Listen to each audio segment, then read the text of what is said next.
কি রান্না হয়েছে মা? মেনু দেখাও বন্ধুদের।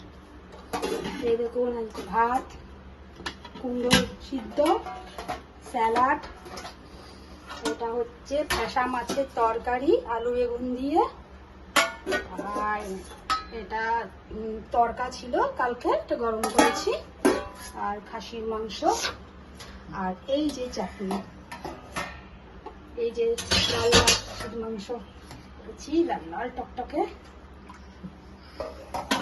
চাটনি। আমার খাবার বাড়া হয়ে গেছে। বসে পড়ো তোমরা, বাবাই। এদা খেতে আয়। আপনি খেতে বসে পড়েছেন তখন দা। দাঁড়ান সবাই পুরো বেড়ে নিক, মায়ের ভাত আসুক, তারপরে সবাই খেতে বসবো। দেখুন খাসির মাংস তুলে চর্বিওয়ালা ছুচি হয়েছিস তো একটা। ভাব কর সব ভিডিওর মধ্যে তুই আমাকে খাবার হাগুড়ি দিস। হ্যাঁ, তা ছুচি তো তুই।